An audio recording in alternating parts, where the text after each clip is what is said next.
Seconds. Morgan, it is 2023. It's a Friday, and that means it's time for the B2B Power Hour. You excited? I am. Happy Friday. Happy New Year. It's a new it's a new bold year in 2023. I think I'm so pleased to leave 2022 behind. And Yeah, I'm with you on embark on that one. this. Yeah, embark on this new year. Well, hello to everyone who's joining us. I think this is the first time we've been streaming through the company page. We might continue to do that through the show page.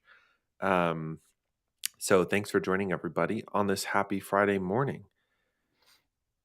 Yeah, this season 3 is a big one, and Mm, I really want to start off why I'm so excited for it.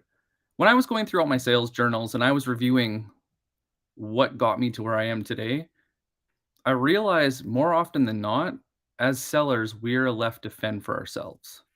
mm, And it's incredibly frustrating when you start at a new company and you're given nothing to succeed. And so a lot of what went into this season was really understanding what does it take to survive, to succeed, get paid your worth, not, work yourself to death, and really understanding how to align sales and marketing so that you can do a lot more with less.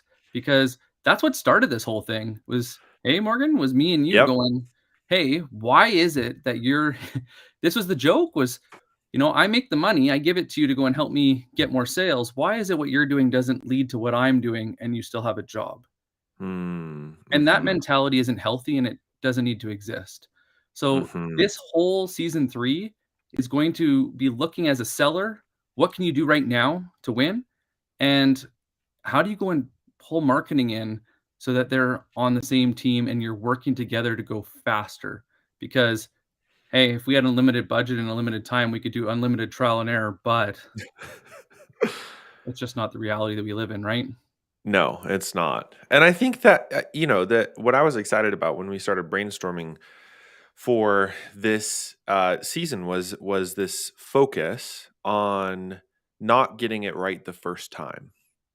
And I think I don't know about you, I feel that pressure a lot in marketing and in sales and in generally go to market, which is like, okay, our first task of the day, our first thing that we need to make sure we do is we got to do it right the first time. And I think this is pervasive thinking. I think with our clients and with other folks we talk about in the industry, it's like there's no room for error, and I'm sure that that thinking will continue to pervade in a 23 as the economy shifts, as tech changes, where oh, we can't make a bet on, I don't know, social selling, or we can't make a bet on a new way to do email outbound or a new account based approach to break into larger accounts. Like all of these things are so, yeah, they require a little more risk, but they also don't have to be grasping at straws to try and figure out what the right how to actually go about and test it. And I think we've really been um, focused on developing good content for this season 3 that helps folks, you all, ourselves, have frameworks, do tests, do insight, or have insights, develop those insights that you can use, whether you're a seller, or you're a marketer, or you're somewhere in between, which seems all the more common nowadays. Well, I think really one of the things that I was thinking about as we're going through this and planning it all out is you're increasing your hireability. Mm, Right now that's the biggest thing. Can you avoid the layoffs? Can you be hireable? And I think what I started to realize when we were going through my journals and looking at, the past 10 years is like what made the difference. And what made the difference was experimentation and capturing that somewhere so I could reflect on it because that knowledge of the market, that knowledge of sales, that knowledge of customers, knowing how to talk to marketing, knowing when to go to CS, knowing when to go and get technical support, and mapping that all out in a framework, that was key because I'm sure you guys get it too. They give you a script, they give you templates. and I'm not gonna say they're useless, but they're pretty close because nobody explains why. And it's like the same reason why, product marketing will start talking about how amazing their features are and forget that nobody cares because people only care about the product features when they're going through an RFP. But that's not what people go on social media for, is for RFP information. They wanna connect, they wanna be entertained, they wanna learn. That's why you guys show up, I hope, every week, I unless it's hope. just when watch me tease Morgan, but um, thank you, Amelia. So nice to see you. George, happy 2023. Jamie, Jeffrey, so nice to see you guys both. Happy New Year. And I just want to, in the chat, well, I guess this side. Oh, yeah. if I didn't Uh, flip my camera, I guess. Ooh, that's going to be fun. But in the chat, if you guys want to go and throw, what is the biggest thing that you think is going to make this quarter rock? As a mhm. seller, Yeah. as a marketer, what is that one thing that's gonna move the dial and get you noticed, make you money, get rid of that stress? What is that one thing? I wanna hear it, and I'll make sure that gets included into our content, and me and Morgan will. Mhm. What do you Talk think is about that it. one thing, Morgan? I that's a hard question. I was actually thinking as you were going through, like, I I feel like there was a lot of emphasis in 2022 on developing, like, the right playbook, and I think that's sort of driven by sales enablement in part, where we have a bunch of enablers who are trying to document the right way to onboard and train people. I also think there's probably top down from a CRO or a CEO, which is, okay, we have a go to market strategy, we have our certain product, our positioning, our pricing, but now we need to train sellers and train marketers on how we need to reach our customers. And I think everything that I've seen as we've come into this new year suggests that playbooks aren't all that useful. And I Oh, think oh, somebody's gotta clip that one. I don't think playbooks are all that useful, not because they can't be, but because they usually expire really quickly. Like when we developed our first LinkedIn playbook in, I think we had written and tested it in November of 2021, that by the time March of 2022 rolled around, a good chunk of it just no longer applied because the market changed, right? The platform changed, the channel changed, the rules around engagement changed, the algorithm changed. There's all these things that are changing all of the time.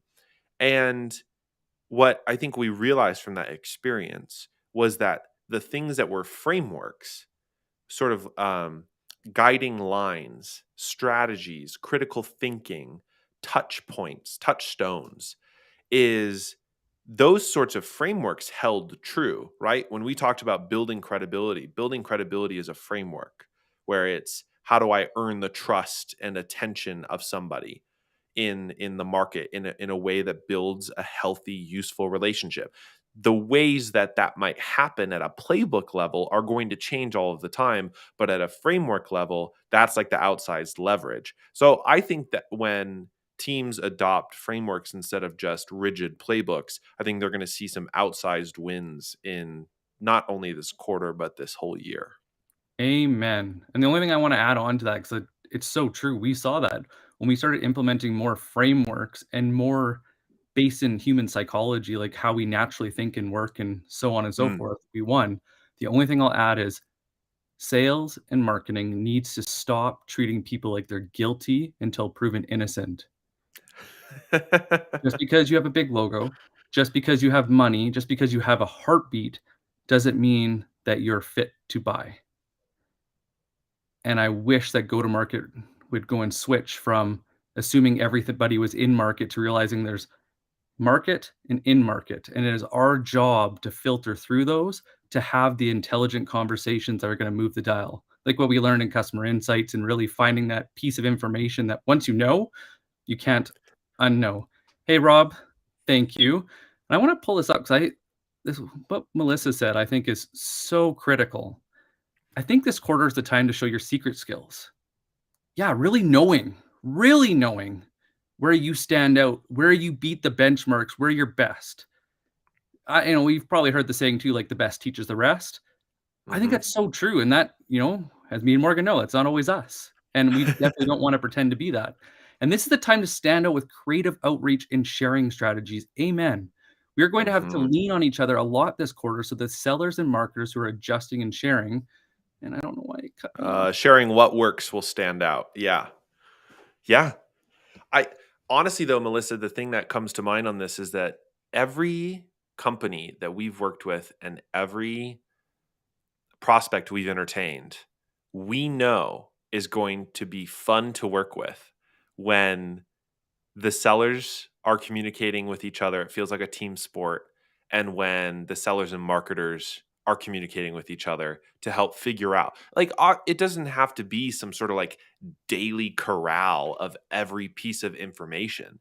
But when the vice versa, and like Amelia just commented, feedback loops Hell is yeah. we notice the marketing team is targeting accounts or running retargeting and ad campaigns on profiles and personas that the sales team know won't close. Like, that's just a horrible circumstance to be in, and it's easily avoidable, right? Well, even the sellers, like, one of my favorite things we've done when we do our workshops or when we're doing our consulting is when we get all the sellers in a room, especially all the top sellers, Yes. and we ask them, like, "How do you build your lists? How do you prioritize accounts?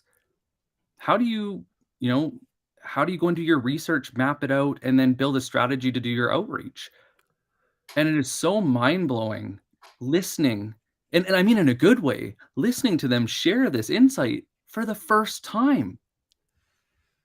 And We've it had a it lot of honestly is like one of my, like, woes. proudest, like, most amazing moments when we sat there and listened to them talk, and then to start asking questions.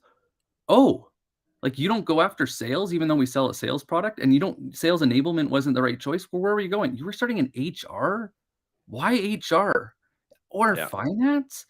But it was so interesting because, like Amelia said, no, there's no feedback loop, it's all open.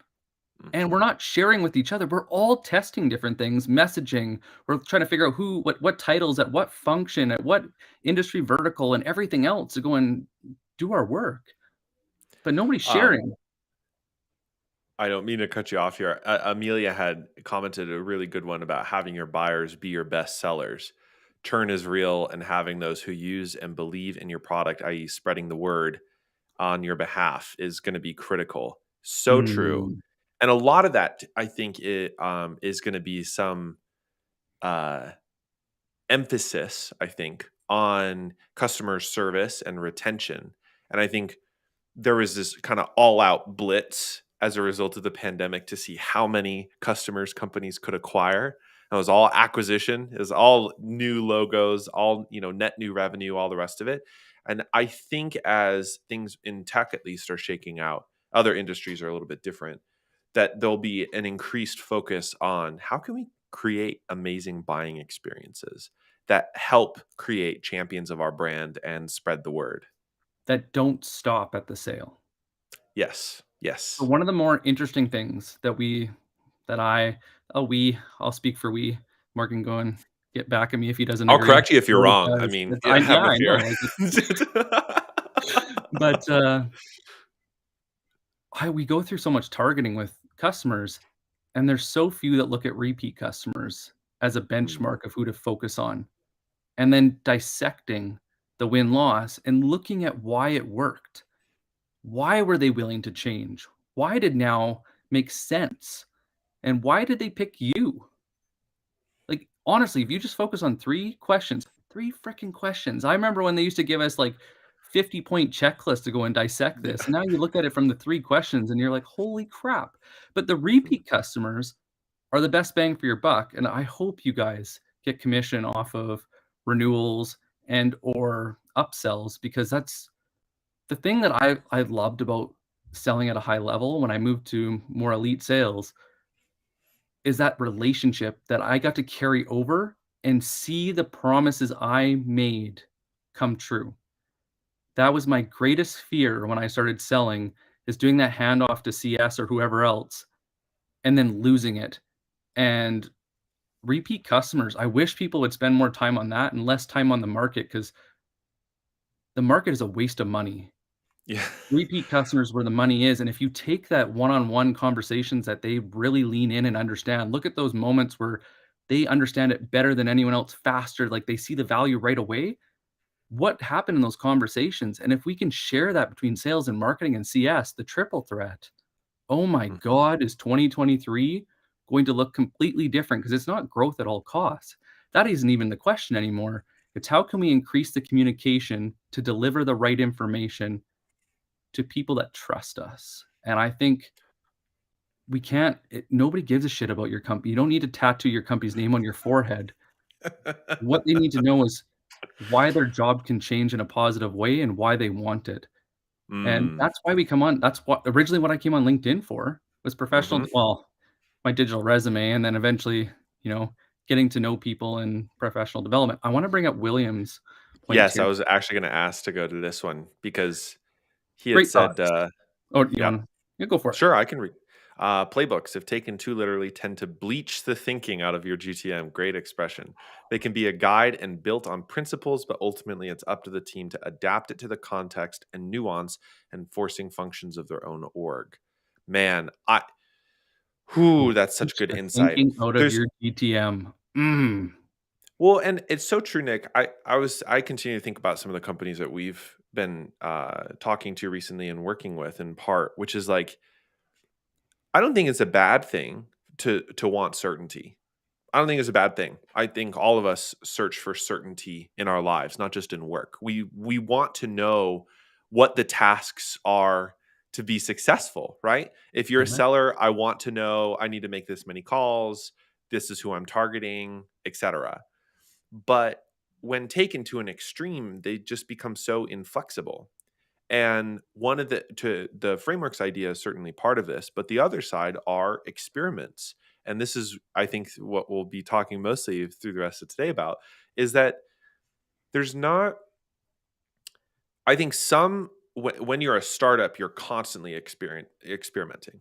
When you're pre-seed, seed, maybe even Series A, you are figuring out where is our product market fit. And a lot of those same symptoms, I think, happen when you're a large company rolling out a new product line. It's the same sort of go-to-market problems. Who is this actually the right fit for? What's the pricing? What's the positioning? All the go-to-market stuff to figure out. And I I think that using playbooks as a way to provide certainty restricts teams from actually experimenting continuously to figure out what, who to actually go after and what to how to sell. The problem that I've realized is the standard that they set in their own heads is too high, and the longer they Mm, wait trying to find perfection, the higher that standard raises. The thing that most people don't realize is most companies' standard is utterly pathetic. So, just getting started will win more often than not compared to the norm. And so if you share that standard of what you think that your standard of excellence is on prospecting, like I was talking to people that think, if I have a list of 1,000, if I get 1 to 5 people to respond, that's a great standard. I mhm, personally think that's absolutely pathetic and the list shouldn't have existed in the first place, but that's my standard. mhm. Like I don't like hunting with a shotgun. I don't think it makes sense or a machine gun. Like just doesn't Mhm, make sense to me. Like, I'd rather be a sniper and put myself in the right spot and talk to the right people, but that's my standard, but I wrote it out, and one thing I learned from actually Amazon's six-page memo is they have tenets. mhm, Tenets are like your mhm. culture, and the cool thing about tenets, if we do this from a prospecting lens or even from marketing, is how do we wanna show up and what are our rules of engagement? Going back to what was said about principles, it's your principles. What do you believe and how do we act? And that should reflect on your company because if you don't reflect on your company, either you're not in the right place or they're gonna go and be very disappointed when they start dealing with anyone but you. Well, and the other thing that comes to mind for we have a podcast series coming out. Well, if you're listening to this on the podcast in the future, it has already come out, but it's a live show today. So coming out starting next week, and these extraordinary stories of sellers from non-traditional backgrounds, pro ballet dancer, school teacher, product engineer, that are now in tech sales. And one of the funny things that I've learned from that is we tend to in learning what our job is required of us. It's not just learning new things; it's also unlearning old things. Yes. It's it's like we were successful in one way previously. So we learned that we needed to make this many calls, we needed to send this many emails, or we needed to build rapport in a certain manner. And then suddenly we're in a new job, or we're in a new industry, or we're selling to new people. And now we have not just learn how we need to approach these new prospects or how as a company we need to go to market. We also need to unlearn some things that maybe served us previously, and that is some hard ass work. Well, think of our approach on LinkedIn when we used to say, "Hey, how have you been?" Right. Oh That was god. No, gold. that It gold. worked unbelievably well. It started so many great conversations. I learned a lot. I got to meet a lot of Mhm. people. And then what? 4 months later, 6 Oh, months yeah. later, people were Mhm. like, "What What are are you you trying to doing? sell me?" Yeah. Just because so many people on LinkedIn abused direct messages to sell shit when Mhm. they should have just been having a conversation. I wanna go and pull up Mhm. something that Melissa said too, between her and Amelia. We need to start asking, giving our clients perks for their feedback. Everyone is fighting for time, and we need more testimonies or testimonials and referrals. The thing is, So when true. people say about giving perks, that doesn't necessarily mean free things. That could be a free consultation, that could be a free resource, that could be, you could even do like a little workshop with them. Like, there's so many different things that opens doors, and especially if it's post-transaction and you're getting feedback, it might be a workshop that you pull in CS to go and help them actually see the value of what you sold because they're not quite sure how to put it all together. Like, it just and referrals. I joked with Morgan that, with Aligned, my goal is to not have a website, not have anything, and just have business come from people that know who we are, Mhm. trust the way we think and the way that we're looking at go-to-market, because they choose us and they learn through people that they trust. And I think that's Mhm. the only scary thing about social media, and thank you, Melissa. The only scary thing about social media is we sometimes try to bypass it, and it can look like I know a lot of marketing driven ones look like a promo roll, Yeah. and it's like, Yes. "We're amazing. We're the Yeah. best. Simply the best," and they have all Right. this, like, features and benefits, realizing that that's what tunes people out. They don't care, and you haven't earned the right to tell them that anyways, because that knowledge they have to trust you before that means anything. They also need to understand their problem. Now they're Well, getting the job done, so you're telling them that they're stupid? Because that's kinda what it right. feels like when people go and say, "Hey, you have this problem," and if you what was it called, Morgan? The nail in the head? It's not about the nail. Oh, If yeah, you it's not about Google, the "It's nail. not about the nail," I show Oh that in a lot gosh. of coaching, and people just die laughing, but it's like telling someone to relax or telling someone that they have a problem when they've never asked, or like, at the gym when people walk up to you and tell you you're doing something wrong. It's like, "You can Yeah. F off now. I never asked for Yeah. your opinion." But that's what how Right. sales can come across if we're not careful. Well, I also think it's how marketing can come across too. I mean, as you're talking about like promo reels and all the rest of it, like the problem that I see a lot of the times when go to market isn't aligned between marketing, sales, and success is marketing creates its own idea of the customers that they sell to and the ways that they need to talk to those customers. And the problem with it, and the reason it persists, is that sometimes the marketers just are right. Like, they articulate something in a way that works, and suddenly they get a lot of leads that not only convert but close. So, okay, we got lucky that one time, and so they try it again. But then suddenly, maybe the sales team has learned something else, right? Like, this is why a win loss analysis isn't just for the sales organization, because a win loss analysis can teach a lot to a seller about discovery technique, about qualification. We can use that to improve sales processes and understand the buying journey. Jen Allen had a great post about it earlier this week.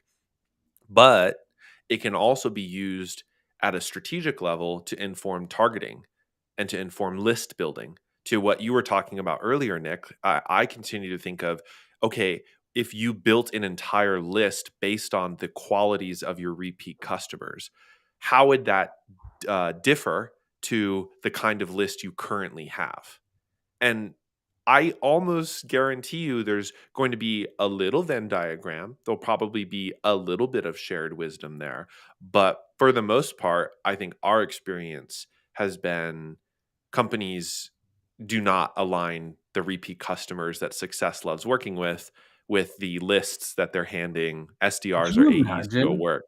could you imagine if you got a report weekly or monthly or quarterly of the top 2 to 3 problems that CS addressed?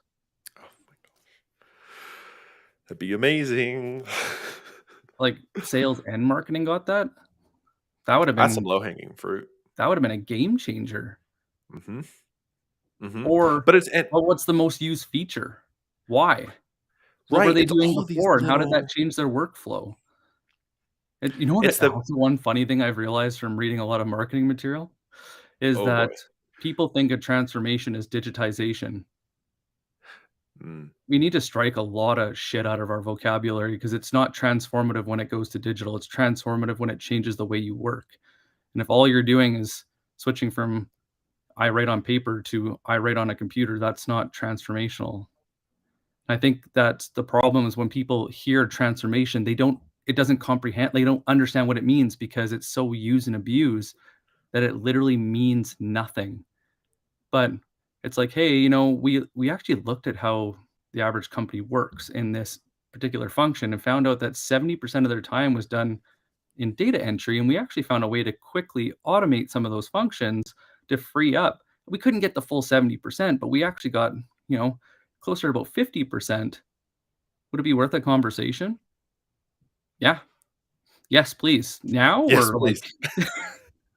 right? Well, and this actually what have I called this? The parrot test. If you don't sound like a parrot to your prospects, like in your marketing and your sales, like there's an issue there. Because let me pull this up. This is why I think we've also found social listening so useful, because you can leverage digital networks to find the ways prospects are naturally talking about these issues without necessarily having to have one-on-one conversations with prospects. But like the let me just pull up some social listening I was doing the other day about um, the ways SDRs are using LinkedIn. So this is word for word what somebody wrote. How can I properly start a conversation through LinkedIn with these connections in a professional way that also doesn't sound too sales pitchy? We could turn that right back around into a headline on a landing page, into a marketing campaign, into the sorts of language we would use in an email or a cold outbound email if we had to sell this individual seller on this LinkedIn, whatever. Like that's the parroting of the way prospects are actually talking about their problems compared to the way marketing sometimes asks prospects to talk about their problems. Because to your point, I don't think I don't think have ever gotten an email or a call that's like, can you please transform our go to market strategy? But can you imagine how many headlines we could write about transforming go to market strategy? Like that's a misalignment with the way buyers are buying and what buyers are saying basically. So funny. Over 10 years, the same questions I hear all the time. I don't know who to talk to. I Mhm. don't know what to say. I don't know how to reach out, and I don't know when is the right time. The one thing I wish I would have known sooner, I'll just throw this in as a one caveat. I wish I would have had better task and project management skills younger. I didn't because we're just especially now with just getting like, hundreds of DMs and hundreds of emails and like I see why executives don't respond or they can take so long is because they're just bogged down with dealing with the day to day. Mm. But trying to think of the yeah, it's gone. Floated away Okay. in the wind.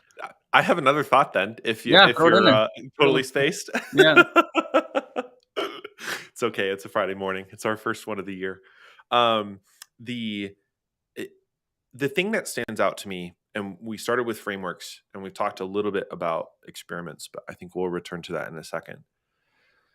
I think the main thing that is going to motivate really successful deals in this new year is an insight about prospects, about the industry, about customers.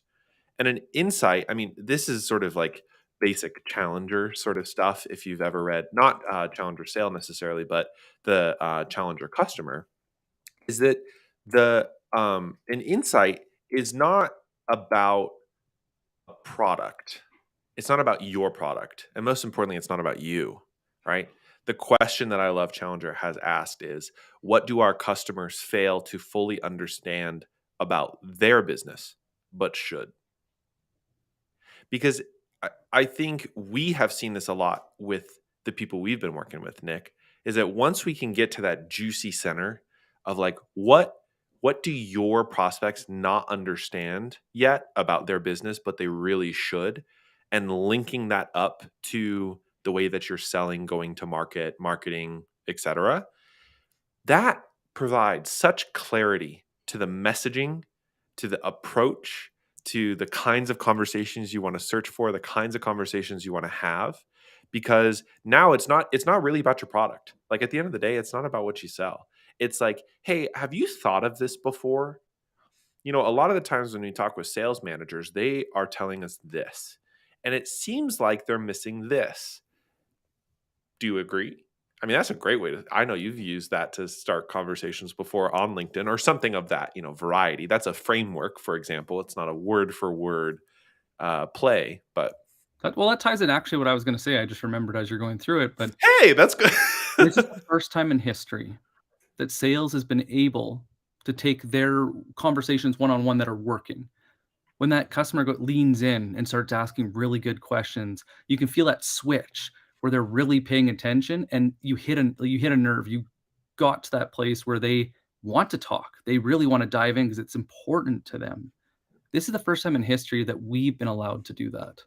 Allowed might be a bit strong because certain people still Yeah. think that they can control your social media, but they're stupid and they're going nowhere. But reality is, like, if you have that one of those conversations that really, really makes people lean in, that they go, "Uh-oh," and they realize their problem, that's the power of social. That's the power of digital marketing. And Hmm. I'm gonna say it right now, I think that's why a lot more needs to be sales led so that Mm. people aren't building something in a back room, taking a total addressable market, and they're like, "This is the industry that I sell. This is the amount of headcount I wanna target. You know, this is the revenue," and they go through, like, 3 or 4 filters, and then they're like, "Okay, now let's split this up into territories and let's go sell." I don't disagree, I will say. I do think, I mean, I think there is an art form to the way marketing needs to be articulated, I think, compared to the way like sales messages need to be articulated, because they serve different purposes. Yeah. Obviously, there are sellers who do marketing's job in some organizations, whether they're educating the client or they're, building demand in the market or awareness sort of stuff. Like these are traditional activities that fall under marketing's responsibilities, even though it's, or our marketing tasks, even though sometimes it's SDRs or AEs doing the work. I think what I agree with you on is that there's a lot of, well, Kyle Williams, a classic episode on the B2B Power Hour, So good. talks about the shadow ICP, which is basically what's the mismatch between what's on paper and what's in the brains of your sellers. Because it's very, very likely that the sellers have a shadow ICP. They have their own idea about who the right fit is or who isn't the right fit based on a lot of things that aren't in marketing's ICP, spreadsheet or their try hard Tammy personas, the, uh, you know, uh, Dave the Digger or whatever else they call him. It's they're pretty much useless. And I think what you're saying, which I agree with, is that when it becomes sales led, that shadow ICP links up with the marketing's ICP, and you can create an aligned go to market strategy out of that because everybody's on the same page. You're all going Well, after the same people. all I think is sales needs to pull marketing down a little bit from TAM to a serviceable market and, like, get a little bit more Mm, focused. I think marketing can actually pull sales to get out of too deep in the roots so that they can do more than just one to one.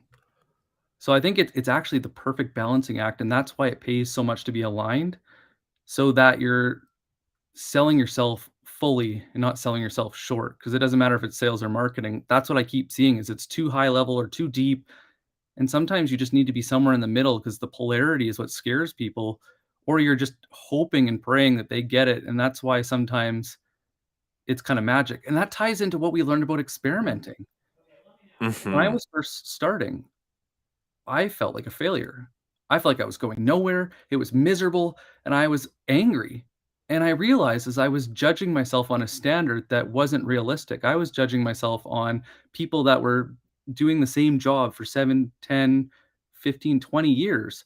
That wasn't the standard that I could perform at because I wasn't there. And when I started to go and break down what I was doing into steps, I could score and see progress because now I could see if one was better or not. Hmm. And it was the Mhm. first time that I was proud of the work I was doing because I was building my knowledge base and increasing my value. And this is kind of what I was saying, hinting about earlier about sharing information. That intellectual property, it doesn't matter where you go. That's what companies die for, but don't ever capture anywhere or don't do anything with, or they don't take this process of breaking it down. They just blankly A/B test and call it done. That's not an experiment, by the way. And I think this is the biggest thing that hit me is when you're using a framework with principles of kind of giving you guidance on how you want to act or what's acceptable. Here's your framework of how to go through things. The one thing that's always missed is how are you coaching it and how are you scoring it? And so when I was doing insurance door to door, or I guess job site to job site or business front to business front, I used to go in. So my opening, did it get me in the door? Mhm. After the opening, how how did I navigate that conversation? And Mhm. then asking for the meeting. So I only broke it up into 3. I know that Bilal breaks his up into 4. You're opening your, mic drop, next I think it was next steps or qualification, and then, next steps. So he broke it into 4 to really understand what was working. So, if you guys can take away anything today and through going through this whole series, which will go so much deeper into this, that was the first time I was proud of the way I was selling because I was getting better and I could see it before I put points on the board. And once I got to a standard that I was proud of, the sales came and they Yeah. only got better. One thing we got really I haven't seen very often. I don't know you guys get in the chat, but I don't see many companies doing deal reviews anymore. Hmm. Mhm. That was one of my favorite things to do. Well, not at first. Well, in the After one of my moment. favorite things to do because you'd be like, where did I lose this account? What changed the momentum? Why did it go away when it looked like it was so promising? Or one that I've somebody else phrased it differently for me was, "When should I have known to cut my losses on that account? It was a bad fit," or something of Mhm. that nature. Or the other part is, like, how did you know it was going to win? Like, your odds went up scoring those deal stages. And that was really fun because once you had 6, 7, 8 people in the room all telling different stories through a different lens, that's when you start to see things differently and it opens your mind to something new. And that's what changes you as a seller or a marketer. But the problem is, we're all too often, especially now in remote work, stuck in our own little world. We don't share that information. We don't talk about the work we're doing. We just talk about the profession we're in. And I think that really sells us short as well for our domain knowledge and our ability to grow and develop in our positions. Yeah, and I don't think, you had said something earlier. I just wanted to expand on this. An A/B test isn't an experiment, just to be clear. An A/B test is an A/B test. It's a good to okay, you have 2 options. With those 2 options, you test, uh, you know, in component parts. So you run an A/B test on cold email, outbound sequencer, and we're A/B testing a subject line or A/B testing a message in the email. And then we have a result of the A B test, which one generated a higher response rate or whatever else. The reason that's not an experiment is because an A B test is a step in an experiment. It is a larger program to do. And a lot of the times, the reasons that at least I see, and you could correct me if I'm wrong, Nick, that companies don't experiment is because they don't know how, obviously. But they also think that experiments are little projects. I think they're Really, also what they just way too are, scared to fail. There's the fear of I think messing they're up way that too I think scared. is 80% of it, not Yeah. realizing that you're not gonna lose that much, and quite frankly, staying the same, you're gonna lose a lot more, so are you ever really standing still on a treadmill? Yes. Maybe when it's off. Well, and the reason and what to think about when running a larger experiment is that you're not just testing an individual channel. What you're trying to basically figure out is, how do we go to market for this specific audience? How do we reach this can I speak today? This specific, gosh, the plosives, uh, persona. When I reach out to CFOs, what should I do compared to directors of finance? Are CFOs even worthwhile going after in the industry that I'm selling into, or is it better to go after, directors of finance or M&A advisors, or vice versa? Should I route in through sales managers or SDRs versus VPs of sales? How can I, these are all experiment questions, and they're bigger than just, oh, I But need to without a change a subject standard, without a line. benchmark, Hmm. it's not an experiment because you don't know if it's better or worse, and I think that's the Yes, biggest problem is because nobody breaks it down to that level, they don't get to see progress, and Amelia just asked one of those big spicy questions. I'm down. Where does collateral live? So in the Hmm. chat, guys, should it be in the CRM or should it be somewhere else? Should it be a meeting? Should it be an email? How should this be shared? This has been one of the big ones that's been living on my brain because the 2 I keep hearing is an enablement, so like HighSpot or something, or the CRM. What do you guys think? But this is what Amelia said full. Wouldn't this solve a bit of sales and marketing, having knowledge of what's even being done on each side? Same messaging, different departments, then what's working, discussions, weekly, biweekly, something. Yeah, it really brings those conversations in clarity. It is a very interesting question, Amelia. I don't think it lives in the CRM, just for the record. I think it should. Uh, it's the problem is actually not the physical piece of collateral. It is the production pipeline for the collateral. Like at an operations level. So, and what I mean by that is, when on a marketing side, usually what happens is there's a production pipeline. So there's an initial meeting about what kind of collateral needs to be created. We need a one pager, we need a flyer, we need ads, we need whatever. Then it's okay, let's go through the creative process of generating ideas and filling down filing down, sorry, different options for what that creative is like. Then it's getting approval for that creative. Then it's running the creative. Then it's testing the creative. So, like, there's this whole production pipeline.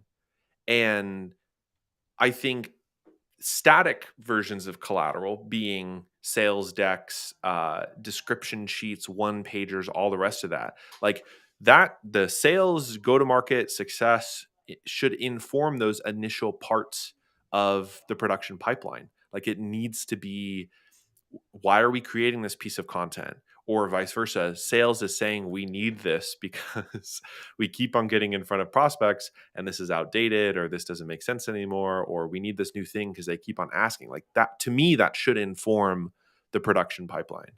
Where it lives in the long haul, wherever's easiest, I think. I think it needs to be shared. Like the thing is, we're doing trial and error at scale. Hmm. And I think whether it's a weekly meeting, biweekly, monthly, that people should be putting this outside of a CRM, which is just a reference system and Yep. maybe a little bit of task management. But what it should be going into is some type of drive, some type of file, but it needs to be shared amongst the 3 different functions of go to market. It needs to be going from marketing to sales to CS, and they need to be saying what were they testing? Why? Hmm. Hmm. Did they exceed it? Did they meet it? Was it something they would never do again? Like, give their opinion on what happened with real numbers, share it. And then what you could do is like clip that and turn into a brief.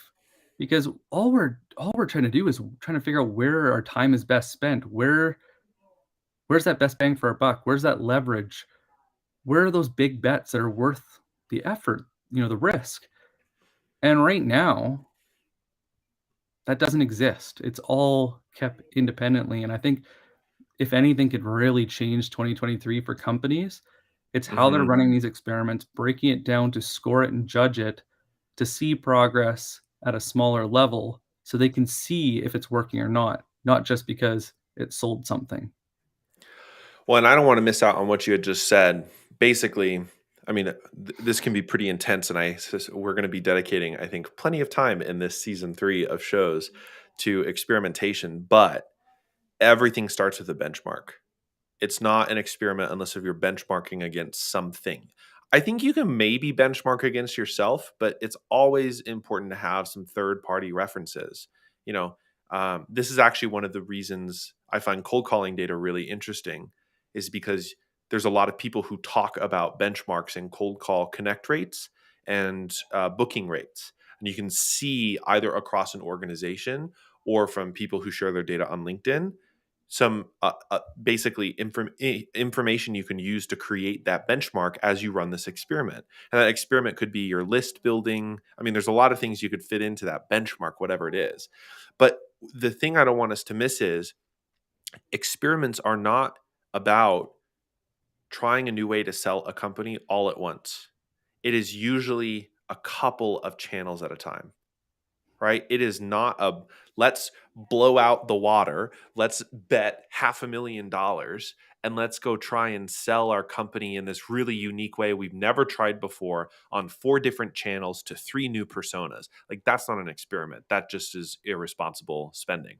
An experiment is more targeted and has more focus on the channels that you're running. Then per channel, whether that is a specific sales channel or whether it's a marketing channel, whatever it is, that's when you can start running those A B tests because then you can get very component specific. Over 60 to 90 days, you look at your results. My favorite, of course, is closed won revenue or generated pipeline, depending upon your deal cycle. But maybe there are some other results that you need to look for at an experimentation level. I mean, those are at least I think are the high level guidelines. Benchmark, experiment on a couple of channels, A B test, give it enough time, map to pipeline. So just to give you guys we're in the last 10 minutes here, a little bit Hmm. extra than 10, but what I wanted to talk about is if it's okay with you, Morgan, just like what changed this year? Hmm.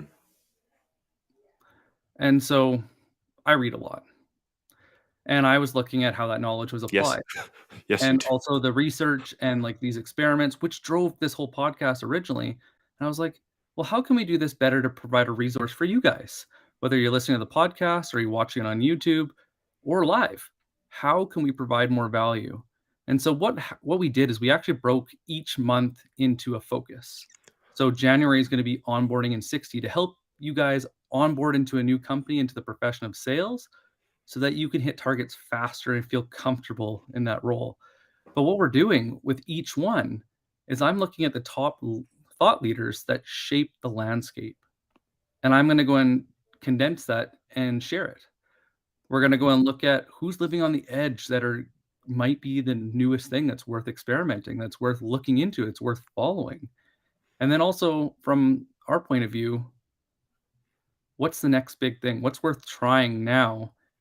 And then turning that into a framework, how to go and set up your experimentation so that it works for you so that it's applicable, not just good to know. We've all had that. You read a book, you get through as fast as you can, and you're like, check, done. And it means nothing. We want it to make it actionable. We want to make it so that you can see results from it. And we're going to be breaking down the core parts of sales. So we started with And marketing. onboarding and marketing. Yeah. And tying it to marketing and even some of Mhm. the CS. But next one is February is going to be domain knowledge. Then we're going to be getting into list building and prioritization. We're going to be talking about messaging. We're going to be talking about all these different components of sales individually, diving really deep so that every month you're getting a really in-depth resource that builds you as a professional and also helps you have better conversations with the other 2 roles, other 2 functions that you're not in, and maybe even with your manager. And vice versa for all of the marketers and success people who listen to our show. It's not all sales content. Um, or it better not be, Nick. I don't know what you've done, but it better not all be sales content.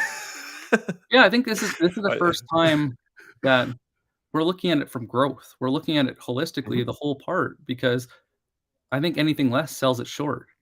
And it we've seen that with the project that we've worked on. As soon as we start talking to all 3, it it instantly changes the game because there's information that they had stored in their head until Neuralink takes over and we can download it out of their brain, like, this is what makes We it actually have to happen. talk? Yeah.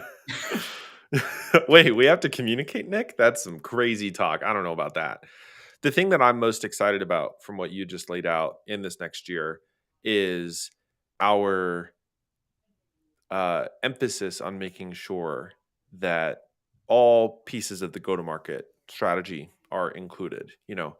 For example, when you talk about messaging, messaging isn't just about what do I write in an email, right? There's top level strategy around developing messaging for the company or for a product or product marketing's role in developing messaging. But then it's also how do we, use and reuse that in different situations, right? It's not the same. It's not, we're not robots. We're not going to just pull up the script and then read the script while we're on the phone with the prospect. I mean, you can, I don't know if I'd recommend it, but and the same goes for marketers who are using that messaging content to run ads or an account based team that is doing a strategic approach to break into 5 different accounts. Like that messaging piece touches on all of those different methods and all of those different strategies. And every component, I think, of this next year, of this season 3, is going to be looking at the big kaleidoscope of how all these pieces come together and not just and the best part of what you laid out that I'm most excited for is it's not just, oh, look at how cool this is. It's also, hey, thinking of doing this on your end? Well, we might have something to help. You know what I'm really excited for too? Hmm. Is talking to the practitioners that normally are too busy to talk. The ones that are really good at one aspect of the main part that we're talking about, getting them on a show to talk about how they built that knowledge, what they learned, why did they try something differently, or where, if an amateur was doing this, what is the most common mistake they would make? And really understanding that knowledge base and those insights that they've built over years of doing good work and share that with you guys to really drive your experimentation and build that knowledge and that confidence in what you're doing. Because when we get to hear different points of view and we get to hear the different experiences and stories and how it built who that person is and how it changed the way they go about their profession, that's where the real depth comes in. And I'm really excited for that because that's what sales, marketing, NCS is all pattern recognition. It's a Hmm. tacit knowledge. But it's taught so often like math or science, which is stupid, and it's why it mostly fails. Uh-huh. This Yep. is gonna be one of our tests to see if we can teach this at a bigger scale by changing the way it's approached so that you can practice better. So yeah, through the end of this month, we got a bunch of content on onboarding. I believe we have some amazing shows coming up, um, and episodes coming up. Not just our series on breaking into tech sales and what that was like for people from non-traditional backgrounds, but also some go-to-market roundtables and talking with enablement about what it means to actually onboard sellers and maybe why that shouldn't end after the first 3 days on the job and on top of a lot of other wonderful topics. So, I heard some rumors the about next week. yeah, I mean, it's currently a rumor, so I don't know. We'll have to find out soon, but maybe there's something coming with our friends from Social to have some discussion about onboarding for social presence on top of a bunch of other fun stuff this month. So Yeah, I'm all the so lessons that excited. we've learned in social, how the best way to approach it, how to go in one of the things we learned is, like, the difference between being a full-time creator versus being a full-time seller and how to balance the 2.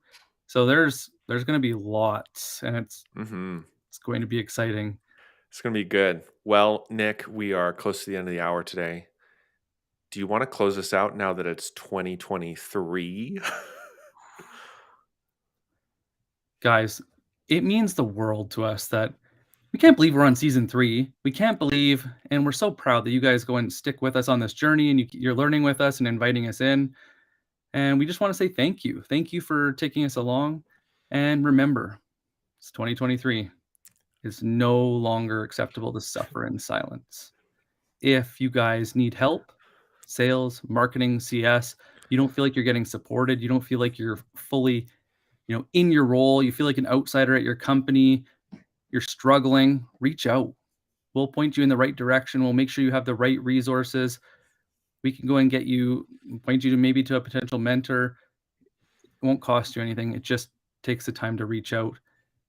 It means the world that you trust us and that you keep coming back, and stay tuned because we'll be announcing what next week is in a couple Mhm. hours. Thanks, everybody. Take care, We will everyone, see you next week. and happy New Year. Bye.